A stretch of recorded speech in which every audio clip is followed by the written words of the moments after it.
Hello, everyone. My name is Matthew Hagum. I am one of your organizers of the community that is 1 Million Cups.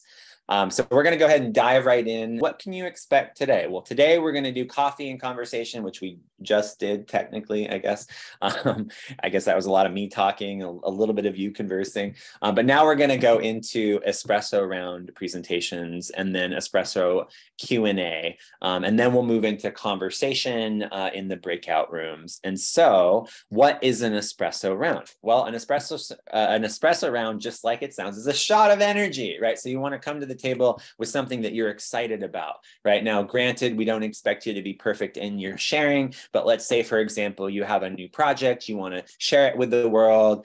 This is a great time to put that out on the table, right? And what's going to happen is then we're going to be able to ask you some questions about that, build some dialogue around what you're creating. And then, of course, you can share additional resources in the chat, whether that's a website link or a sign-up form or anything that might be related to that. But of course, it doesn't have to be necessarily about a product or service that you're launching or building. It could be, so for example, maybe you have written a new blog article and you're really excited about it. You want to share that with people and let people know that you did this thing and you want to say a little bit about what it is. You can, of course, feel free to share that as well. And if you don't want to be a part of the espresso round, that's totally fine. We'll do a whole raising hand, queuing up practice. And if you choose not to share it, that's all fine. And then the last question we're going to ask you after we give space for two people to ask you a question about what you shared, we'll then ask you a final question. So save this question for last. And that is, what can we do, or can you do, is this right? What can you do for what? I guess what can we do for you at the 1 Million Cups community? I think that's needs to be rewritten. To be fair. All right, so it's 60 seconds. I will go ahead and be the timer. And just to keep us, I'll raise my hand. So you'll see my hand go up when 60 seconds is up. And then from there, we'll take 2 questions from the audience before we close up with that third question. And then we'll, and then we'll move on to the next part. So I'm gonna stop my screen share. And I'm going to invite those of you who might be interested in stepping up and sharing a little bit about what you're working on to kind of kick off the espresso round. Is there anybody who's eager to share something this morning? Don't all rush up front at the same time. I see some faces. All right, there we go, Jessica. So Jessica's going to start us off. Jessica's going to set the example while she's, and then Valerie, yes, I love it. Hands raised. Okay, and then Valerie's going to go next, and then somebody else is going to go after that, and somebody else is going to go after that, and it's going to be beautiful. All right, so Jessica, I'm going to unmute myself and, mute myself and let you take the mic. Go ahead and hit your 60 seconds, and then we'll take it from there. All right, and I'm going to start the timer. Hold on, let me open that timer up. I should probably have it ready to go. The timer. 60 seconds does fly by. I love you, Matthew. I love you. All right. So here, I love you too. And I love me. I love everybody. All right. So here we go. 60 seconds in 5, 4, 3, 2, 1, go. Right. So I have nothing new and exciting because what I deal with is money, and money should be boring. It should be the kind of thing that's just there. And you're kind of like, I don't even think about it anymore. That's the way I want you to think about money. And so my new thing is trying to bore all my clients so that they're just like, oh, do we have to talk anymore, Jessica? Oh, wait, you talk about fun things because you go for walks and you do things like that. Let's talk about skiing and fun things because money is boring and it's just there. That's the way I want you to think about money. And if you're not thinking about that and you're not working with somebody, go out, find a financial advisor, read some books, listen to some podcasts. Get yourself bored about money because that's the way you should be. I don't know if that was 60 seconds, but I'm approaching Stoneway, so it's going to get loud here soon. So how about some questions? Got it. Beautiful job. So anybody, just wave your hand if you have a question. And and there's your timer, by the way. So you did a There great you go. job. Perfect. Spared 11 seconds. So raise your hand if you have a question. If you don't, I know I have one. So I'm gonna kick us off with a question for you. What's your favorite? So you mentioned like your clients ask you questions about podcasts and resources, et cetera. And you know, I know people often get scared about money and money mindset and like, you know, all the things that kind of go with money. What is one of your favorite sort of money related podcasts or sort of podcasts that you recommend people listen to when they're sort of in the inquiry as your client? So I really love Marketplace. Kyra Dahl is just awesome. And there's nothing there to stop you from being scared. There's a lot of lingo so that you start understanding the arena of the economy and you start seeing that there's cyclical things happening. So when the news comes out and goes, oh my God, the sky is falling, you can go, yeah, you said that last week and it didn't fall. So I'm going to be okay. And you realize that the news, social media, and all of that is very reactionary, and that really the economy kind of just chugs along. And so, yeah, there's some really bad things that happen because humans are idiots and we kind of do bad things to each other. But beyond that, humans kind of are boring. We like to wake up and take care of our kids and, you know, go to work and do those boring things like have coffee and go to networking meetings. That keeps things stable. And so places like podcasts like Marketplace, they just kind of show you the mundanity of the economy. That's great. Thank you. I'll check that one out. Any other questions for Jessica before we ask our final question?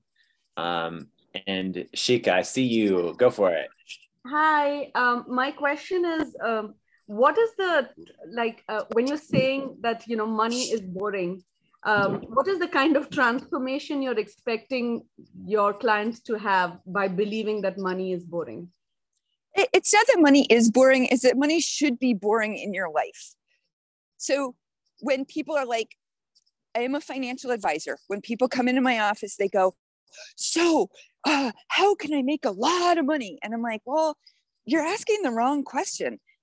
The Grand Canyon was created by a trickle of water. If you want big things, be intentional over time. Save more than you spend. That's kind of it. It's not a big equation. It's kind of like dieting, like eat less, exercise more. The same thing is true with money. And if you're making it more exciting in your mind, you're more likely to lose the money that you have than to actually just save it, put it in the bank, put it in the stock market, put it into a diversified portfolio that has good quality long-term investments. That's all boring. People love sexy. Well, sexy doesn't really work. So be boring. I hope that kind of answered your question. So the identity shift that you want in your customers is for them to be boring? Like I'm not, that No. word is kind of throwing me off. So you have to win me over. Understood. I want my clients to be excited about the passion in their life and not about money. If you are chasing dollars by what you are doing, my belief is that you're doing it wrong. You should be doing what you do because you're passionate about people or art or whatever it is that you do that with passion. But if you're just going for a paycheck and you want some big payout, and the same with people who are investing, if you go into the stock market thinking, I'm going to make it big, you're probably going to be disappointed. But if slowly over time, you put money into savings and you invest it wisely, in the end, you will have enough for retirement because that plan that's kind of boring works. Does that help? Yes, that does help. Thank you. Thank you so much. All right, I'll go quickly so that somebody else can go. My need is this. If you know someone who is scared of money, who's looking at money in sort of I don't know what to do. I don't know if I have enough for retirement. I don't really know what my plan is. I would love to chat with them. I'm super no salesy. I love talking to people and I don't have a minimum. but I do have realistic expectations for my clients. So if people come in and they have no money to invest, I'm going to work with them on a plan that works for them and then send them away and say, I'd love to talk to you in 6 months, 2 years, whatever that looks like, for when you've finally gotten your life stable financially and are ready to invest. So if you know someone like that, let me know. Word. Thank you, Jessica. And thank you for going first. And thank you for setting the example. Bravo, bravo, bravo. All right. So with that, we're going to go over to you, Valerie. I'm going to set my timer and give you the cue, and then you can hit it. Right, let me get this timer up. Timer is ready. Here I go. I'm pressing the start button. 5, 4, 3. Hey everybody, so I'm Valerie Mosley, VM of VM CPA. So I like to say that I flipped the script on tax services. I used to own a more traditional tax practice, the one where we would be very deadline driven and focused on churning out those tax returns. I burn out from that, and I think a lot of clients are burnt out on that too. So instead, what I do is focus on the things that traditional tax practices might upsell you on: the consulting, the advising, the, explaining things, the solving your problems, the answering your questions. That's where I lead from. That's where I start. I try to answer those questions, solve the problems, make you feel empowered with information, get you really square about what your tax position is. And then if the tax return comes along for the ride, great. But many of my clients are actually not tax preparation clients. They come to me for one-off issues where maybe they are, oops, sorry, there's my there's my time. So they come to me for one-off issues, or they might be long-term clients. But in any case, we're starting with the piece that empowers you rather than just checks a box. Thank you, Valerie. And so now we open the floor to questions. Does anybody have a question for Valerie about her work or who she serves or what she's up to in the world, any resources that she might recommend? Feel free to wave your hands vigorously. All right, there we go. Sarah, I see your hand up. Go for it. I'm an English person working in an Australian company living in Seattle. To what extent, and so therefore, like, my tax is messy, my financial situation is messy. To what extent do you have experience or can offer resources to help someone in my position? Yeah, that's a great question. I think you're wise to look for somebody who has international experience and somebody who's niched down into that. And I'm not somebody who has chosen that specialty. So I have 2 names that I often refer folks to, Tiffany and Mary. So if you want to shoot me an email, I can give you their contact info. Perfect. Resources. I love it. Thank you, Valerie. And thank you, Sarah, for that question. Any other questions for Valerie? Otherwise, I have one, but I'm going to give space for others. All right. So Valerie, I was on the call with somebody the other day who was confused about the difference between a bookkeeper and a CPA and an enrolled agent and a tax advisor and a data entry clerk, and like the ocean of labels that get thrown into the bucket that is all things accounting. So can you maybe offer some clarity on some of those distinctions and really help people to understand that? Absolutely. And in fact, I have, oh shoot, it's right here, but it's going to take me 2 seconds. So maybe I'll drop it in the chat if we're allowed to attach documents to the chat. But I have a chart that actually walks people through just that very question. So, but the chart, what it does for you, want to give me 2 seconds? Let me see if I can pull it up. Yeah, please take the 2 seconds. Take the 2 seconds. I think you can attach documents in the chat. Okay. Okay, right. I guess I can't share my screen. No, I can't attach documents either. Well, anyway, what it does is it outlines for you like the different functions that, the sort of rows are like the tasks and functions that someone could do, and then like who might be doing those. And so you'll see a fair amount of overlap. But one thing to keep in mind is that of course I'm biased. So the way that the one is written is that the CPA column is like, CPAs can almost do all of the things that, you know, that all the functions. They can do bookkeeping, they can do tax returns, they can do various things, but I've laid out other people, enrolled agents, CFOs, MBAs, all the different, you know, titles that might someone would hold, you know, even tax attorneys and so on. So it takes a minute to kind of wrap yourself around that. But I think the overarching thing, because that chart could spend, you know, you could spend 15 minutes looking at it, is that no one person is going to be able to do it all. So even though technically a CPA can audit financial statements and also prepare tax returns and also be your CFO and also do your bookkeeping, it would be really weird to find a CPA who actually does all of that in their business. So it's all about interviewing them, getting clear on your needs, and then interviewing them to ask them what it is they actually do and see what kind of matchup there is. And then also seeing what they have experience in. Even though CPAs take really, and enrolled agents too, but CPAs even more so, they take a really rigorous exam, and then they have continuing education requirements. They really, really, really learn on the job. So especially when it comes to taxes. So you want to ask about what their experience is in, so that you get somebody who's matched with your needs in both, you know, what they set forth and then what they really have a depth in. Cool. So yeah, I'd be happy to share that chart with you. You can shoot me an email or send me a message through LinkedIn, or Matthew, I'll just grab your email here and send it to you.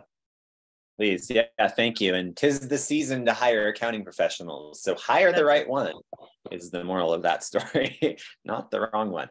All right. And with that, Valerie, what's one thing that the 1 Million Cups community can do for you? Well, I of course would always love connections to folks who want to talk about, you know, taxes or accounting, but I'm also going to slip in here that like 89% of my time is in this tax and accounting world. And then I also have a YouTube channel that is about mindful productivity.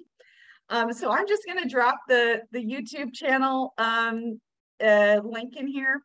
It's a young channel. I have 99 subscribers. So if you want to be the 100th subscriber, please go for it.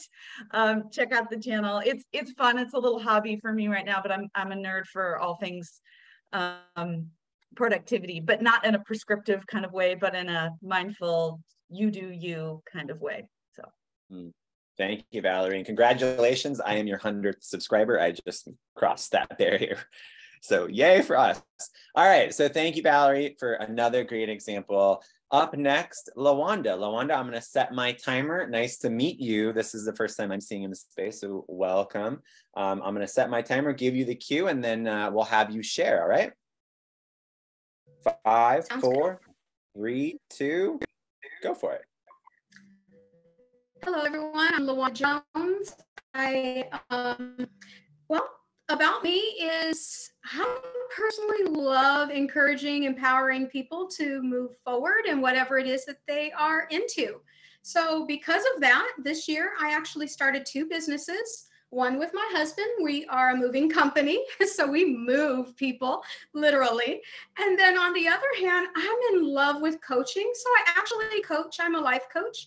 And so I empower people to take their next steps. Most people are scared to death of change and transition. So I help them move forward through that, empower them so that they can learn how to do it on their own the next time something comes up for them.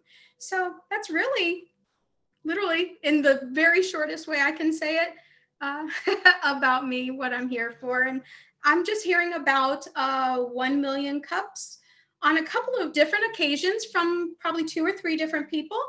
And they told me about this, and I just signed up just to kind of learn and see what you guys are all about and see if I can kind of fit in and just kind of learn from everybody else as well. I mean, because we don't all know everything for sure. And so I'm a lifelong learner, want to learn from other people who have made it a little farther in life than me for sure. And then if I have anything that I can pass on knowledge of, then I do the same thing. So that's why I'm kind of here. If there's anything that I would love from the 1 Million Cups, it would be And, you know, maybe later on down the road, an opportunity to share my voice of the things that I've been through and see how that may help anybody in their journeys. But then actually, on the other hand, I am in the process of making like, and I don't know how that might actually fit into 1 million cups. I was actually in the middle of getting ready to try to start like a group meeting with aspiring entrepreneurs or new entrepreneurs. We, like I said before, don't know what we don't know. And we are normally scared to ask people. And then when you talk to a experienced entrepreneur, sometimes they have forgotten the fears that they have already like jumped past those hurdles. So just trying to encourage each other along the way. Awesome. Thank you. Well, welcome to the space. And I love that piece of art behind you, by the way. I'm an art fanatic myself. Well, my mom. Oh, really? Okay. Oh, cool. Awesome. I love that. All right. So floor is open for questions for LaWanda. Who has a question for LaWanda? Dan, I see your hand up. I do. Hey, Dan. Hey, welcome. And I'm glad that you're able to join us. That's exactly how you join the community is you show up, now you're part of the community. That's it. That easy. So anyway, I had a question for you on your the moving company where you're physically moving people. What areas do you guys serve? And also kind of related to that on the life coach, do you do everything virtually or do you service a certain area or coverage, I guess, for both of your businesses? Correct. So coverage for the moving company currently is right here in the greater Austin of Texas area. We are an intrastate mover for Texas. Especially since we are so small and we really love who we're moving for. We're not just rushing right in. We're not chasing after any money. We're trying to make that money be boring. Like I think it was Jessica was saying, we would rather be slow and steady than overwhelmed with trying to keep up with business. So yeah, so if you're in the Seattle area, which I think maybe some of you guys are, sorry, can't help in that area. And then in regards to the life coaching, I do it virtually. And if someone really wanted to do it in person, I just need to kind of know the situation. And again, I am in that greater Austin of Texas area, but normally I'm the virtual girl because I've done global training. I enjoy being virtual. It's good for me. Cool. Awesome. And of course, I have a question, but I want to leave some space for those who might also have a question. 5, 4, 3, 2, 1. All right. LaWanda, what is your favorite question to ask your coaching clients and why? My favorite question to ask my coaching people, the people that I'm coaching, would probably be, tell me what your dream is and what's kind of stopping you from getting there. Because I often think sometimes small things kind of stop us, but they look at it as really big. Kind of the same thing Jessica was saying, when we put too much emphasis on something, then it kind of stops us and slows us down. One great example would be I'm a visionary kind of person. I obviously have been in the entrepreneurial life thought process for years, decades, but I allowed finances to be the thing that stopped me. When I would get to the financial part, I would stop and then I would move on to something new. And so this year, as I was moving into this year, I had decided that ain't going to be what's stopping me this time. And I just made a pivot for a change and just move forward. So that's kind of my area. Let's attack the hard things. Awesome. Thank you. And I know you stated this earlier, but in all fairness, I want to wrap it up effectively the same way. In one sentence, to recap, what's the thing that you are asking us to help you with as a community? What's your sort of final ask? Correct. And I will put it in the chat, is just let's get connected. Let's get connected and share those who are aspiring entrepreneurs or new entrepreneurs to get connected with me on LinkedIn so that we have a way to share knowledge. Perfect. Thank you, Lawanda. Thank you very much. Thanks, Sarah, your turn. Come on down. Timer's going up. I'm ready for you. Ready in 5, 4, 3, 2, 1, go. Hi, I'm Sarah Bell. I work for Leap Sheep, and our mission is basically to map out the DNA of what makes a unicorn, so that we can help startup founders all over the world to build sustainable, scalable businesses. The reason why we're doing it is because we see the current situation where startup founders, you get these case studies of founders who've made it, they've built an app, they've raised funding, but actually behind the scenes, they've perhaps put all their money in and they don't have customers, or they're struggling, or they can't build a team. And there's all of these challenges. And so what we've tried to do at Leap Sheep is we're trying to map all of that out. And right now, we're helping founders through mentoring and education and assessments to help them make just the right progress that they need for what they want. And I'm here because I'm trying to practice the way that we tell our story, because one thing that we've tried over the last, we've been in business 6 years, and we're not very good at telling our story effectively in a kind of a short, sharp and impactful way. And yet you made it just in time. So congratulations, Sarah. So now floor is open for questions for Sarah. Who has a question? And you can come off mute if you'd like to just ask. All right, go for it, Sarah. I'd like to disagree with Sarah pretty strongly. She said she's not good at telling a story succinctly, but she just did that. That's great. That's positive. That's building people. That's serving humanity.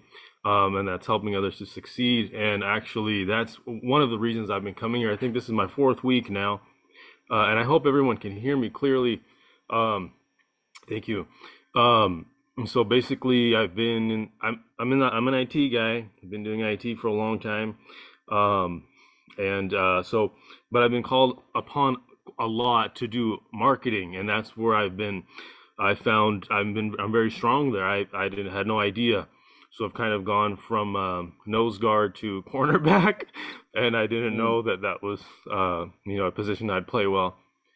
Long story short, I do plan on presenting. I'll put my bio and my just my video presentation in the chat box. Cool. The video presentation of what I've developed, the marketing application, is very lacking as far as showing actually screenshots and such, but that's because no one here is on NDA with me. But I do plan on presenting. I did complete all of the forms, etc. And I will shut up now because this is Sarah's spotlight. Sorry, I will shut up. And you can turn that into a question. And Sarah, Sarah, please help me with this because I'm not very good at telling my story. So Sarah, let's reframe that as a question. What's one piece of storytelling advice that you would have in this example? Okay, great. So I don't know if you're familiar with Donald Miller and his story brand framework, but it's a great one. So you want to start with your customer, who is the hero, basically. You want to start with your customer. What are they trying to achieve, or what are they trying to get done? Then you want to think, what are their problems? What's stopping them from being successful? And then there's 2 elements of problems. One, which is like an external problem or a villain, something like COVID. But there's also a really important internal problem. Do I have the confidence and the capability and the skills myself to reach that success? Then from there, you want to show how the current solutions don't work for that person. Then you want to go and set yourself up as the guide. So you're the guide to your hero, who's your customer with the problem. And in setting yourself up as the guide, you want to show empathy with the problem. And you also want to show your experience set yourself up as a guide in which people can have confidence, and then that's kind of the core parts of how I would encourage you to pitch yourself, but in relation to your customer, who is the hero. That's the key thing. Don't talk about you, talk about your customer and their problems first. Thank you. And Dale, I see your hand raised. Are you in queue to ask a question? Yes. Perfect. So Sarah, thanks for the presentation. So as I was listening to you speak and your interaction with Syed and what you just shared, one of the questions that came up to me is, does your company help people with like very specific marketing projects where they need a story? That the example going into my head is like, I've been thinking about a Kickstarter, right? And the story you just outlined lines beautifully with presenting a very short Kickstarter video, right? Or are you more of an ongoing relationship with a company to help them with lots of different stories that they need? Yep. Definitely the ongoing relationship side. So we've set up as a subscription so that companies can, or startup founders or people with ideas or projects can stay with us as long as they want. And the whole way that we've approached it is we don't want to be an accelerator or any other, or a VC or an investor. We want to kind of meet founders and their teams or individuals exactly where they are. We help them with understanding where they want to get to, and then we've designed out pathways that sit kind of that's our IP, and along the way we map out for a founder which part of that pathway they need at that exact moment. So it's not too much, not too little, and right now we do it through trained mentors, and we do it manually, but our intention is that we'll build it as a self-service portal and app so that we can bring the price down and help founders or entrepreneurs literally everywhere around the globe at a very low cost. That's the goal. Got it. Thank you for the explanation. Appreciate it. Cool. Thank you. And Sarah, last question for you. You know what it is. What can we do for you? Yeah, so I think probably just feedback for me on my ability to tell a story kind of empathetically and in a way that resonates with people is the first. Second, if you want to hear any more about what we do, connect with me on LinkedIn. I've just put a video. The timing was not on purpose, by the way, that explains a bit more about what we do. But I'd love feedback. And if you know any founders that are struggling or unable to kind of make the progress that they want, I'm happy to chat to them. Cool. And also, if you think, I'm also aware that you're in search of presenters, I'm happy to do more about the story brand framework as a potential presentation if people would be interested in that. Yes, we're always. Yeah, that sounds like that would be great. And could you post your any links you would like people to follow into the chat, please? Oh yeah, sure. Yeah. And was that the right? This is my first time. Was that okay? Like I wasn't trying to sell. I was just trying to explain. You were perfect. Okay, cool. You were perfect. Exquisite. Thank you so much. No, exactly. Not a silly investor, but still an angel presentation. So I agree with that. So we're about 12 minutes out. Saeed, did you want to go next? I see your hand still up there. I would. So my purpose of being here, primary purpose, is to exit the whole trade, just time for money, physical presence, kind of parting like it's 1999 way of marketing, and get into more automation. I've already developed this application. I want to present it. It's not perfect, but I think it was been very successful for me, and I believe if adopted, number one, I think it would be very lucrative for me because it provides more value than I ask in compensation. And additionally, I would like to know where exactly I'm weak. I'm more of a techie guy. I'm not so much of a networking guy. If somebody asks me to do networking, I show up with crimping cables and an extra switch, and then they say, "What the hell are you doing? This is not that kind of event." And then I said, "I thought we were networking," and they say, "We don't have any Cat 5 and 6 here for you." And I say, "Then you're the one that sucks, because networking involves layer 1, layer 2, and then they say, shut up." So Got it. Long story short, I'm presenting that, and that's all it is. And I've been doing that. I've been here for 3 weeks for that purpose. When I present, then somebody will help me, and they will say, "This is what you do. This is what you don't do," and then I'll make $1 million and I'll complain it's not $1 billion. That's what's going to happen. Got it. Got it. So, are you in queue to present as a presenter for one of the future 1MC events? Yes. So I've completed the application. I'm actually thinking, hopefully next week. I've completed all the emails and all of the forms, etc.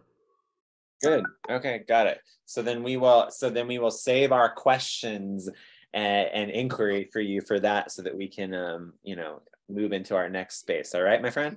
Excellent. All right, awesome. So here we are, we're at the back end of our meeting. I'm gonna go ahead and share my screen again so that I can debrief us before we go into the breakout rooms. You can see the YouTube channel here, by the way, PSC, you could see 100 subscribers. So that's the proof that it did happen. I did do the thing.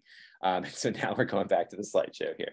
All right, so if you are interested in presenting, as we were just discussing with Saeed, all you need to do or be doing is something new, right? So maybe you're trying out a new marketing technique, maybe you're launching a new line of service, maybe you're actually building a brand new business or starting a side project. All is welcome here in the context of presenting that new idea, as long as it's a new idea. And the reason why that's important is because, remember what I said earlier, this community is about being a community and asking for help. So by presenting something new, you create the space for us to ask you questions, for you to go deeper into what it is that you're doing, so that you can improve the thing that you're doing new for the world, right? And ultimately the goal is, and the most important thing is, that you come into this space wanting to learn, wanting to ask the questions and get the feedback on the thing that you need to know, so that that idea can grab hold and take flight.